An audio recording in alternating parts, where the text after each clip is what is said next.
Yama Kalabari, Basimbi Kopri. Mongba wa Beline Kwen Yana wa Bim, and one other Ambassador Igali, Boladei Igali, and Bayelsa Nabo. Obeten mi bra Bayelsa me and Kalabari Sena Bolomawe.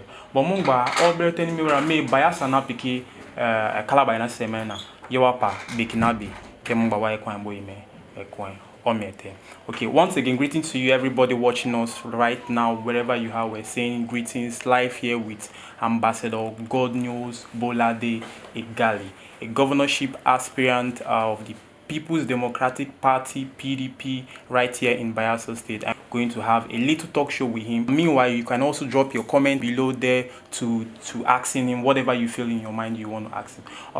Your Excellency, sir, we really greet you for today's interview. Before I would want to go straight to the question for today or for today's interview, I want to ask what really prompted you to sitting for the position of the governor? Well, let me first say to my wonderful Kalabari audience, Obote, Aloha, we believe that the governance is to make life better for people. I am one of the Nigerians who has the most privilege to have served in public service in different capacities in a period of more than 35 years. So I have garnered a lot of experience, a lot of rich content in terms of experience, and that are shaping my vision to be able to take Bayelsa into the future. And don't you forget, the governorship of Bayelsa State is not only governorship of a small state like Bayelsa, it's governorship of the whole Ijaw nation. Because the governor of Bayelsa is the governor of the whole Ijaw nation. So at this critical time, we need a leader who is tested, a leader who is prepared, who is matured, who has a vision for our people, that can take our people into the future and stand for them to be able to deal with the critical issues that pertain to the Ijaw people. Okay. That's my interest. Okay, thank you so much. Based on what you've said, I want to know your direct vision, your vision for this hospital. Well, my name of my campaign slogan is Project Bayelsa Vision. The vision is Project Bayelsa. It covers compositely everything Bayelsa. Now, there are three components. The three components of this Project Bayelsa is the Ijaw cause. We are Ijaw people. We have to be able to advance the cause, things that pertain to our people. The next thing is talking about development. The next thing is talking about regional integration. Now, when you come to the actual project content, we split the project content into 5 segments. 1, human development and well-being.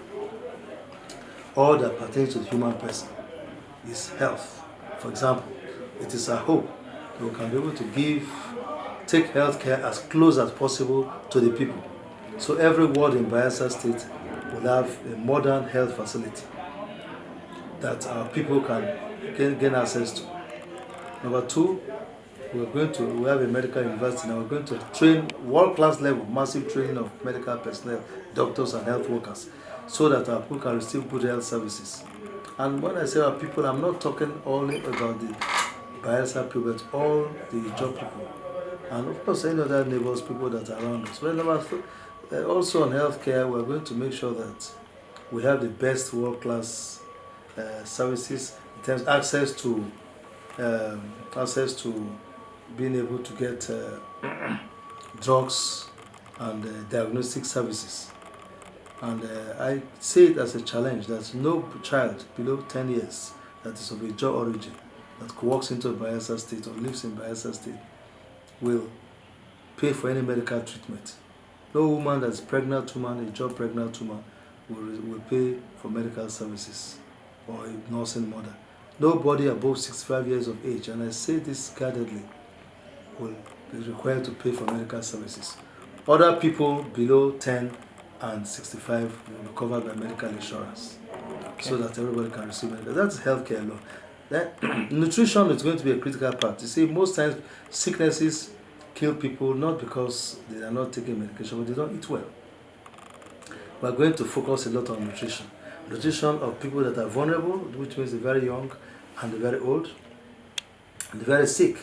And people that have certain cardiovascular diseases, people stroke, hypertension, high blood pressure, diabetes, and so on, will receive free medical services in Bayelsa. come in here, you are a Bayelsa person and a job person, we'll give you free medical services, world class, world class. We went to people because look at in Nigeria, life expectancy is 52 years. In a country like, for men, a country like Sweden, Denmark, Norway, where I was ambassador in Finland, it's about 84, 85. Double, almost double our life expectancy. We are going to take it up. Our target is to surpass the Sustainable Development Goals, SDGs. That's our benchmark in terms of these issues, social issues. You go to, for example, education. I don't see why any child in Bayelsa school should not be able to get free compulsory education at primary and secondary level. Number two, I don't see why any Bayelsa child should go to school and not be able to receive a bursary. We're going to do that, and I want to say this for other Ijaw children in tertiary institutions. We will look for a way to work with some NGOs that are existing for our people in other areas in the rest wider area and see how we can give it. May not be the same thing as those who are Bayelsa here receive, but we'll carry all other Ijaw young people in the university system, tertiary institutions along, so that something, even if it's a token, can come to all of them as encouraging them and building the education capacity through NGOs that will be set up and so on. So we're not seen as interfering in affairs of others. We want to carry all our people along. So we're going to be able to do that. Education will be free, education will be compulsory, education will be properly taken care of. Our children here in Bayelsa will eat 2 meals a day, even day school, day children. I'll give 2 meals a day. I'm not going to give 1 meal, I'll give you 2 meals a day. I'll later tell you where the money will come from for social spending. And now, then, we'll make sure that we encourage a lot of vocational education. I am the president of the Foundation for Vocational Education in Nigeria. I founded it and I'm the president, and we've been training people massively. When I was Nigeria's Consul General in Cameroon, I took over 100 young men and women who society has given up on them as drug addicts and cultists. I went to Cameroon and trained them different skills and different vocations. Today, about after that 100, about 80% are doing very well. When I was permanent secretary in the Federal Ministry of Power, I took 100 young people from Niger Delta to France to train in different areas of power sector. Today, all of the 100 are employed gainfully. When I was Secretary of Bayelsa State Government, I took 100 of our young men and women to go to Norway to learn seamanship. Then I found myself later as ambassador to Norway, and I took several ones again to Norway, to Denmark, and to Sweden for training. So it's what I have been doing before. We'll encourage robustly on vocational education development as a way of creating jobs for young people, both in employment and starting their own businesses. Okay. That's education. And we'll make sure that our children are the envy of the country. They will look well, they look well dressed and well trained. Teacher training will be a major component of our training. Teacher training. We'll focus a lot on training teachers, making our teachers happy, paying them well. Teachers will be given special salary bonuses and incentives as a way to encourage them to remain in teaching, as a way to make sure that they go to rural areas and teach and remain there so that our children can be properly educated. Science-based education will be given a lot of impetus. In education also, once a child is in JS1, we'll give the child a computer. There are different categories of computers. The smaller children get smaller gigabytes, and the bigger ones will get bigger computers from secondary school. This is a basic standard around the world. The world has moved to 21st century. We are going to take our people into the 21st century, and we're going to do it. I've already discussed with some original equipment manufacturers for computers, and they're excited on the partnership with us. So we will do all this, and of course they will not use the computer all the time. They will be guided by their parents. We'll tell the parents. But why we give children 2 meals a day is for them to eat when they arrive to school early in the morning, so parents are not encumbered, bathing them, getting them food. Nutrition, I repeat, is very important even for growth of children. Egg, 1 egg, 2 slices of bread, and a cup of chocolate drink is good for a child to go and start learning before they leave the swallow eba or eat plantain or eat indomie or eat yam porridge or something. So when they go back home, it is for them to play, for them to do their homework. They'll do a lot of homework. They'll do a lot of reading. Every child at any given time will be reading a book. So I can't go into details of the education, human development, and well-being. The well-being, so is to make life better, so people can live longer, more safe. Then under that facet is another critical element, housing. Oh my God, we are going to build a lot of houses. Land reclamation and building of houses will be a critical part of what we are going to do. We are going to do a lot of that, and we'll take care of giving our people in houses. People are living in patches all over the place, and we the rich are comfortable. Sometimes very close to our houses are batchers. There will be no more batchers in Yenegua. We will wipe out batchers from Bayelsa. People live not only in the state capital, in the other areas. Mortgage companies are talking with us and other real estate companies. So these are some areas of human development. Then look at what of fiscal infrastructure, the second component. You see, that doubt will, from there I will tell you how I'm going to fund these social issues. Exactly. Nigeria, it is said, needs about, some say $50 billion, some say $100 billion, some say even $150 billion to get our infrastructure up to level. Where will you get that kind of money? From budgets? No. All over the world, asset infrastructure is being built not from line budget, but from non-conventional, from innovative, and from ingenious ways of financial management. You have to be able to bring partners. If the area has economic viability, if, for example, we want to build 3 roads to the ocean, one road through Brass, Nembe Brass to the ocean, another road from Oporoma to Kolama or to Foropa to the ocean, another area from Keremo to Age to the ocean, because our target is to arrive at the ocean. Now, because the ocean is where the economic potentials are, we have a lot of gas, it's moving to the sea. So we're going to, which means that we will have a lot of marine resources of the sea, where we are going to encourage a lot of deep sea fishing. I'll come to that when I talk about the economy. But what I'm trying to say, we are going to get into innovative ways of funding infrastructure, as it is being done in all over the country, all over the world. That's all over the world. You see many countries are building bridges, building roads, building highways, building airports. From where? Is it from budget? No. You have to make an outline business case, a case that shows that this road we are going to build, this bridge, has an economic viability, has a rentability, it's able to fund itself. You get investors to sign into them. And it's being done all over the world. It's not rocket science. I was responsible for bringing a lot of money into Nigeria as Permanent Secretary of Water and Power. Zungeru Dam, even Mambila, where we're talking about a lot of billions of dollars, about 6 billion. It was I went to China to negotiate the loan package, not from budget, from China Exim Bank. So we will get a lot of non-conventional ways to fund infrastructure. We are going to build mini stadia in all the development areas, which we call it 24 development areas.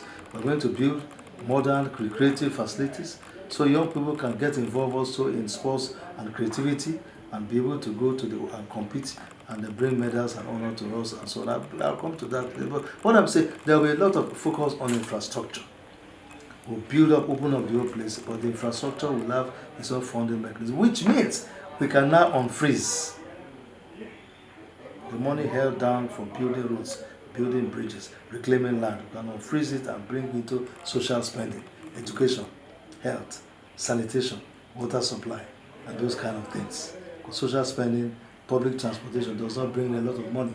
It is to make life better for people. So now the third pillar is economic and industrial development.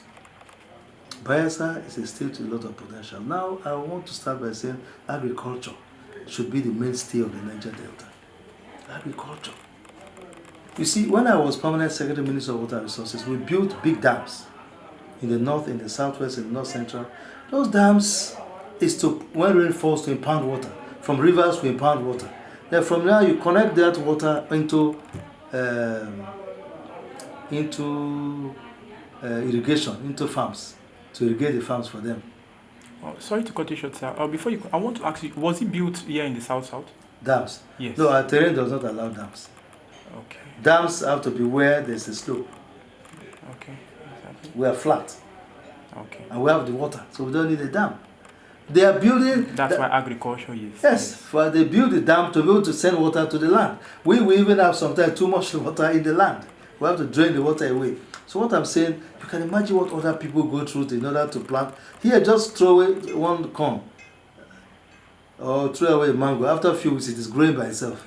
We don't need fertilizer. The land, God has watered the land for us. Civilization, whether in Egypt, around the line, Nile River, was because of irrigated land by God.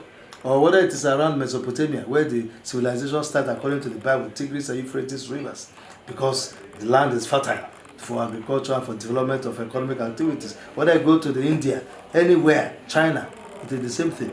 Civilization, development, progress, human civilization has been around rivers. So we are in the delta, where the land is fertile for agriculture.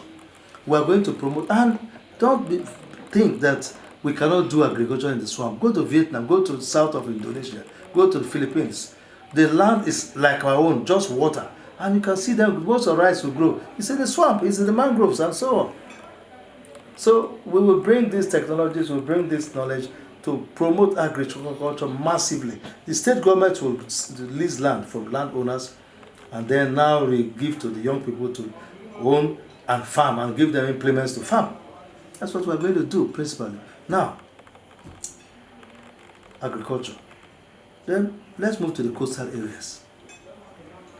The German and some of our neighbors, mostly the German, the Oron, the Laje, so a few other people in the delta, are basically fishermen. We're not afraid of water. From here, we can go by canoe to Brazil. Sorry, that's an exaggeration. But I'm just trying to show how strong we are in water. And our boys and girls can go and fish in the deep ocean. Those is what our forefathers used to do in those days.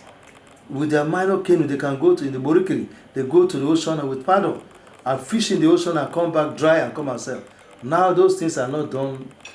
We are now going to get vessels. We'll build vessels here in Bayelsa State. We're already building some vessels. We'll modernize them, put our boys on the vessels, and create fishing harbors. Exactly. And encourage our job people in River State, in Delta, and other places, along the coast, along the Atlantic Springboard, to also we'll get our people to private sector investments into those areas. We'll build fishing harbors. So the German can now be feeding Nigeria with fish. We're importing a lot of fish, billions of dollars from India, from China, from Russia, into Nigeria. Most of the fish we eat is from outside the country. We are going to flood this country. Where do they catch the fish? In the same ocean like us. The ocean is free for everybody to catch fish. So our people will catch the fish, bring them to the harbor. Then from there, the fishing harbor, there will be those who market the fish, and then they will rest house. Then from there, they go and rest, come back. After some days, they go back to the sea. So we will create a whole economy. We'll create also an economy of this maritime sector. We're going to encourage boat building. Boat building will not be about building ships. I hear people say, no, I'm going to establish a shipbuilding industry. Forget it. Start from modernizing your local, what you have locally. And from there you improve. Add technology, apply innovation, and make them better. Make it manageable so it's not too capital intensive. We'll give it to our young people. So we can now have a local boat building industry. And so, but they were also going to get into maritime transportation. That is more capital intensive. We work with private sector and with some banks, foreign banks and so on, to encourage our people. Because the Cabotage Act says that most vessels that apply in Nigeria should be manned by Nigerians. So we encourage more of our people to be involved in shipping, and we are also going to take part in another area that nobody is talking about: the mineral resources of the sea, of the water and the sea. If a governor in the north can apply for license to be able to mine on land, I too can apply as governor of Bayelsa State and mine in the water. And we've spoken with some partners who specialize in deep sea mining, and we're going to see how far we can go with that. And we'll follow the laws, and we'll make sure that we'll take part of the benefits of what God has provided in the sea, of which is part of our natural land. So this are some economic. Now coming also up back to then in the coastal areas, when we open up these areas, we'll build the tourism potentials. Go to Brass, go to Akpoma, go to places like Obioma and so on. The beaches are better than all the beaches in Takwa Bay and Bar Beach and all those places. Age, Kolama, Fropa. These are wonderful white beaches. So we're going to encourage a lot of tourism infrastructure, encourage our young men and young women to build tourism infrastructure that they can be able to bring in guests. People can come and spend their weekends from all over the country and spend their weekends there. But also in economy and industrialization, we will train people into the area of oil and gas. This is also another natural area of our strength. We cannot be spectators for the oil industry too much. If they say they don't want to give us oil blocks, at least they operate in our environment and we must take more part in the middle stream and downstream activities. There are so many hundreds of things people can do with oil. There are so many hundreds of things people can do with gas, cooking gas, and other types of industrial gas, small liquefied LNG projects. So we do the brass LNG, brass fertilizer plants, urea plants, power plants. So we'll get into those areas of gas and use it well. 2 major industrial zones, one for energy, which will be around not far from here, called Bara area in Petama. The other one around the Agberi area, which is close to Anambra, for manufacturing. Then small agricultural processing clusters that we're going to have. But like I said, all these things, youth will be in front. We will encourage existing businesses to grow. When I was SSG here, I saw that a lot of our industries, a lot of our hotels were below standard. So when visitors come, they run away, they don't sleep here. I changed it. I spoke to the governor, he permitted me, approved for us to give money to all the hotel owners, 50 million, 100 million. That's how they upgraded the hotels. Today people come from Port Harcourt to sleep in Yagua. People come from Warri to sleep in Yagua. The same thing with our people in entertainment. I made sure that we make money available to them. The leading musicians, I don't want to call names, gave them money. So you have a lot of a job for today in creativity, performing art, and so on. So we did all that, but we'll do it with existing businesses and see where we can. I'm already doing a study, somebody doing a study for me, of all businesses owned by Bayelsans in existence, a job by existence here in Yagua. We're going to see what areas they have need. We'll give them easy access to capital to improve and get bigger. We'll get all these strategies to keep all our young people busy. We'll be putting every month at least 20 young people into new business startups. We'll train them, train, and then give them life coaches and mentors who will follow up on them. Then give them the economic empowerment to enter business. So by the end of the year, we're targeting 240 young people who are put in new businesses every year. 240 people. Each of those 240, if they grow well, each of them will employ about 5 to 7 people to mop up the unemployment market, and they will grow from there. And if out of that 240, maybe only 140 succeed, there's a good success rate. But we'll try to get the target as up as possible. So we think that by doing that consistently, we're going to be able to get into industrializing a well commercially built state. The other plank is peace, security. That is the fourth area of my emphasis, peace and security. Peace and security is important. Now, peace and security would be that I have been involved in peace all my life. I was the advisor and contact person with Obasanjo to MEND. I brought MEND to a negotiation table. The word amnesty came out from my mouth on the 27th of February 2007 when we were having the presidential coastal state meeting. So I have been involved. A lot of risk we took, but negotiation for peace and security needs patience. And I think not just as a diplomat, as my personal idiosyncrasy, and also with my involvement in solving MEND. Later, Avengers came again, and our father, Pat Clark, called me to come and handle be involved in negotiations and the talk with the Avengers.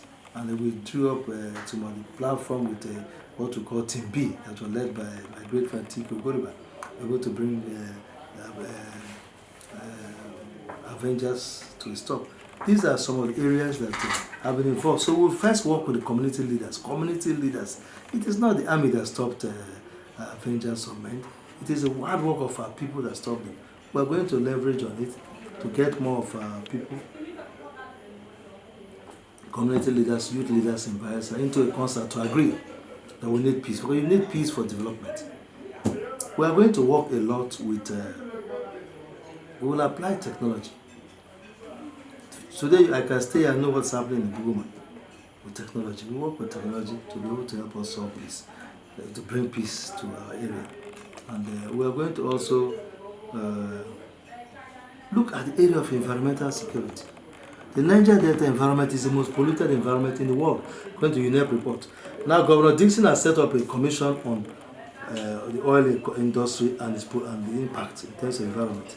We'll look at the report of that commission, high-level commission, and the UNEP report and see what we can implement. But we'll also take the oil companies and other polluters to task. We'll negotiate with them, explain to them the outcome of all these studies, get them as in partnership for us to clean up our environment, Our environment is terribly spoiled and polluted. Clean it up and stop new pollutions to occur, and then be able to work towards solving long-lasting environmental safety in the Niger Delta, particularly in Bayelsa State. But we are going to look for those that become very recalcitrant. They want to continue polluting. They don't want to cooperate also to help remediate and clean up the environment. We'll look for alternative means of resolving our disputes with them through ADR and where necessary through litigation. We are going to do all that because the environment must be cleaned up. But the other aspect of environment that does not come from pollution and so is the area of ocean surge and coastal erosion. Sea rise. Now we hear that from the North Pole, when there's a major piece of ice, chunk of ice that will melt, that will increase the level by 0.5 meters high, of 0.5 meters high in terms of rise of the sea level. That is very dangerous for a lot of our coastal cities. Our cities can be submerged. And then the wave ocean surge will be very high. We are going to build seawalls to protect some of those towns that are going to suffer from coastal erosion. These are some of the things that we are going to do in terms of peace, security, and environment. Finally, is the Jokos. The Jokos. There's a cause. We are the oldest people in this part of the world, the most indigenous people. Our language is the oldest language we have had. Our language has been there for more than 7,000 years. Almost every other language, according to linguists and anthropologists in West Africa, shares between 3 to 6,000 years of existence and relationship among them. So we have been separated from all other languages. So we're left over foundation people who occupy this broad land. And we are not a minority. I insist we are not a minority. We are the fourth largest ethnic group in Nigeria.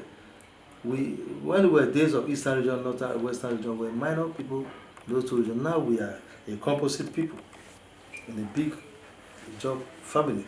I'm going to do a cultural renaissance for our people, our culture, our language, our identity. Look at from Akwa Ibom down to Ondo, we don't have a single museum that tells our story. Today you are a Kalabari man, I'm a Igbo man, we can't speak. If you speak, I will understand because I speak Kalabari. But to the normal people, who understand but can't really communicate. In that kind of situation, we have to work towards, in future, we'll be able to communicate intelligibly without any problem. So there are so many things on the jaw area cause that we have to look at. Even our survival in Nigeria as a people. We produce most of the oil of this country. Where are we? So this is a cause that I'm going to give strong, effective leadership to our job. Sorry to cut you short. As per the language, how do we intend normally to divide? Normally you have to pick one. Okay, so when you go to Abonima and Buguma, you can speak Kalabari in your home. But when you come to a center, a job meeting, we speak centrally to all of us. So how do we intend to improve? No, we are going to we'll recruit teachers, thousands and thousands. We'll build a curriculum around one of the dialects. Experts will come up with which of the dialects is the best we can promote. When we get that, we'll recruit thousands and thousands of teachers from nursery school every day, not once a week. Every day, they must learn something in the job. Every day in secondary school, in every class, they must learn something in the job. Okay. And when in university, if you are, God help you, if you are Niger Delta University, state-owned university, medical university, or autonomous university like here, African University, every day you must learn something in the job. By the time we do that consistently for some time, everybody who comes out speaks Ijaw. Exactly. In a matter of 20, 30 years. Because the younger generation will just come out speaking it. Whichever one will pick. So when you go to your local environment, you speak your dialect in Cameroon, in Sweden, in all these countries. But I also brought a lot of investors. And today there are investment companies that are setting up. Some are in agriculture, some are in other areas here. Later in life, I became a federal permanent secretary. And I brought in a lot of water projects, a lot of electricity projects. Principally, I brought what we call Bayelsa Power Improvement Project. Yes, I'm supposed to talk about that. That project is, before Bayelsa had only what we call 30 MVA transformer. That is the big transformer that takes in power that comes from Aoda. So that 30 was not enough. I increased it to 90 MVA. Huge. It's as big as this house, transformer, manufactured in India. Then after that, I now increased the power supply. Is what goes to houses 33 kVA. I increased to 11 kVA, increased to 33 kVA. So you can see the light is stable and good quality. And we brought in also extended one line from Yenagua going up to Southern Niger to the Federal Polytechnic. Then another line going to Federal University of Tueke, two federal institutions. We designed the line that will go to Nembe and Sabama, but the contract was not awarded before I left that place. And then we now design what we call Niger Delta Power Pool. It's designed, fully designed, waiting to be funded. So we have been trying to work with the NDDC if federal government cannot provide the money. And I think it's work in progress, I understand. So these are, but then majorly in the federal system, the other thing is water. I brought water supply to many rural water schemes, but the main big one is what we call Central Water System at Ogbea in Otweke, which is a 6 billion naira project that can supply water almost to the whole of Ogbea and the Yenagua. And well, it's been handed over to the federal government, to the state government. So I believe that in 2016, and the 6 billion naira project is there in Otweke for everybody to go and see. The electricity project was about 3.5 billion, and it's completed and delivered completely. But my bigger impact in the federal system was job creation. I was able to put over 200 of our young people into federal civil service. Then in the military, the police, different arms of the military, were able to put maybe about 500 young people, men and women. In a period of 5 years, I was a PAMSEC. I was lucky that our brother, President Jonathan, was president, and the service chiefs were close to me. So each time they advertised, I push in 50, I push in 30. Before I knew what was happening, it's a mass. Now today I travel anywhere in Nigeria, at every checkpoint I see some Kalabari boy, I see some Ijo boy, I see some boy from maybe another tribe in the Niger Delta. So we're able to push a lot of our people, some of our people on the more administrative line and in the management positions, executive directors, and I'm happy because I see that they're growing. Those who were middle level are now growing to catch up. So I'm quite happy and satisfied that I've been able to do some of those things. Okay, and sir, Your Excellency, are you aware that all these things you've just mentioned or listed out cannot be done without having a free and credible elections within the Niger Delta? And then recently, the 2019 elections had too many bad record, which spread across the world, which is not really giving a positive impact to the Niger Delta people and of course with the young ones that are coming up. So how do we intend to have this free and credible I think we have about 20 something candidates, PDP, APC to us, I don't know how many, maybe about 2, 3, 4, 5. Bayelsa is a family. Almost all the candidates contesting, my age mates a bit older than me, a bit younger than me. So we will adopt the spirit of brotherhood and have peaceful elections. That I promise you. Okay. Yes. Now, Bayelsa State has had these recent crashing issues between the civil servant and pensioners. What do you really have to do? No, see, please, I have mentioned to you, a lot of money. Governor Dixon has done incredibly well. He has built roads to a place like Ekremo, which was impossible. There's a road now to Nembe. Nembe was Nembe Waterside from where we were taking boats in Port Harcourt in those days. He has built road up to a place called Ayama, from there to cross over to Southern Niger. So he's done his bit. He's built 3 universities, or 2 universities, additional universities, Medical University, Africa University. All these have been done. So a lot of money has gone. He has built an airport. For a state government, it's a big thing. So he has done quite a lot of things, and he has spent a lot of money on infrastructure. Now, my approach, I will spend on infrastructure, but money for infrastructure will come from another source. Therefore, I will have money for social spending, for education, for health, for recreation, for pension, for gratuity. So those things will get money for them. Okay, thank you so much. Now, the public transportation system between Bayelsa and River State, the road system, it's critically bad. Do you intend to having something special? I never spoke about, under my economic plan, about integration. My belief is that there must be greater integration between the economies of the South states. We have to get closer with each other and with the Southeast. Some people don't like to hear about Southeast. They are big neighbors. They are very creative, they are very industrial, they are very entrepreneurial. So we can partner. But government of Bayelsa State, government of River State can partner and say, hey, this road here, let's put money and do it together. Because it's our people that apply the road. And then we now ask for a fund from federal government. We'll go into a lot of those kind of partnerships. to solve our needs and problems. Let me ask you the final question, which says it concerns what you've earlier said, but I still want you to throw more light about on it, which is the oil companies and the host communities. You know, they have been cheated with the 14% derivation fund, which is not really helping matters. And recently, we are having the clashes between Shell and a particular community within the Kalabari axis. Now, that is not excluding the Bayelsa too, because you are the motherland. You know, so what really should be done to making sure that the host communities are not really cheated again? No, I am a negotiator. As a diplomat, I've been involved in all kinds of negotiations. Like I said, alternative dispute resolution. We'll keep talking to the oil companies. Where the people here don't listen to us, we'll go to their directors in their countries. We'll go to the owners of the companies and talk to them. Okay. I wish and I pray that the delegates in Bayelsa State realize that this election is about the future. We can't toy with our future. People are boasting that, oh, we have money, we are buying delegates over. Well, I've been a civil servant, I'm a retiree. And I cannot say I have the money that people have. Not at all.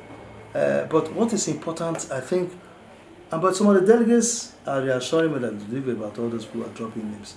We will do the right thing. The right thing is, to whom can we entrust the destiny of our children, the destiny of the John nation?